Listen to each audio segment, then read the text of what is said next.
এই দুষ্টুটাকে দেখছো? ওর নাম হচ্ছে কোকো। ও না বাইরে থেকে এসেছে, ওর বাড়ি না এখানে না। সুপ্রভাত বন্ধুরা, তোমরা সবাই কেমন আছো এই বর্ষাতে? আমরা না সবাই ঘরবন্দি বর্ষাতে, জানো, কেউ বেরাতে পারছি না ঘরে থেকে। মবির তো খুব অসুবিধা হচ্ছে। এখন সকাল 8:30 বাজে, মবির মাংসটা না রান্না করা হয়নি। তো আগের দিন এনে রেখেছিলাম, তো বরফ ডিপ ফ্রিজে ঢোকানো ছিল, সেটা বার করে আমি একটু ছাড়াতে দিয়েছি। আজকে মাংসটা ওকে রান্না করে দেবো।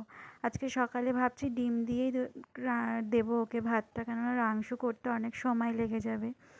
দেখো, বাড়িতে না একটা কুকুর ঢুকেছে। এবার আমি তো জানি না, ও অনেকক্ষণ থেকে চিল্লাচ্ছে ঘরের ভেতর, ঘরের দরজা যেহেতু বন্ধ।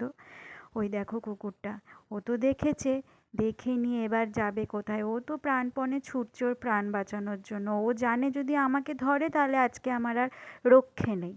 ও যা জিনিস, দেখো কিভাবে দুজনে মিলে মুখোমুখি ঝগড়া করছে, ওই দেখো। আর ও দেখো, ও ছুট দিয়েছে। আমি আবার গেটটা খুলে রেখেছিলাম যাতে ও পালাতে ওর সুবিধা হয়। ওই দেখো পালিয়েছে।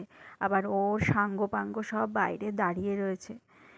আমি আবার গেটটা সঙ্গে সঙ্গে বন্ধ করে দিলাম। আমি বলছি চল, ওর এত সাহস হয়ে গেছে জানো, ও কাউকে ছাড়ে না বাড়িতে, মানে একটা আদার্স কেউ ঢুকতেই পারবে না। ওই দেখো আবার ওখানটায় শুকছে, যেখানে মারপিট করেছে ওর সাথে ওই জায়গাটা আবার শুকছে। মানে কেউ বাড়িতে আদার্স কেউ ঢুকতেই পারবে না বাড়িতে, এমন হয়েছে ও। মানে অচেনা কেউ হলে, পশু হোক, পাখি হোক, মানুষ হোক, কেউ ওর বাড়িতে কারোর কোনো রকম এন্ট্রি নেই তো নেই। মানে ওই একাই রাজা বাড়ির শের। এ দেখো, এটাকে দেখছো তো, এর নাম হচ্ছে কোকো। ওর বাড়ি না এখানে না, ওর বাড়ি রানাঘাটে। ওর এখানে ওর ঠাকুমা বাড়ি। ওর মা যখন আসে, ওর মায়ের সাথে সবসময় ও আসে। ওদের বাড়িতে তো আদার্স কোনো মেম্বার নেই যে ওকে দেখার মতন। এর জন্য ওরা যখনই আসে ওকে নিয়ে আসে। ও খুব মিশুকে। এতদিন পরে, মনে হয় 7-8 মাস পরে হয়তো ও আসলো, তাও ভোলে না। আসলে ওরা না ওরকমই, ওরা সহজে কাউকে ভোলে না। সহজে না, ওরা একবার যাকে দেখে নেয় তাকে আর ভোলেই না। তো ওই দেখো পাশে, ওটা ওর দিদি।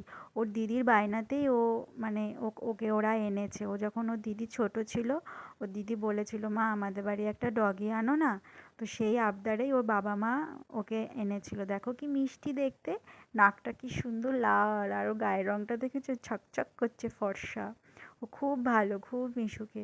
যখনই আসে মাঠ থেকে রঙালা পাড়ায় বাড়ির ওখান ঘুরতে থেকে বেরোয়। ছুট মেরেছে তোমার পেছনে।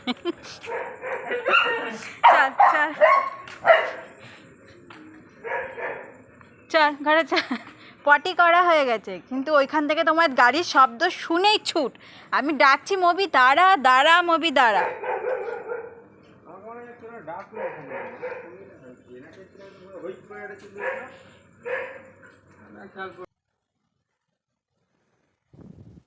রাতের ঘোরা হয়ে গেছে, এখন ওর অনেক রকমের নাটক বাকি রয়েছে, এখন সেগুলো ও করবে।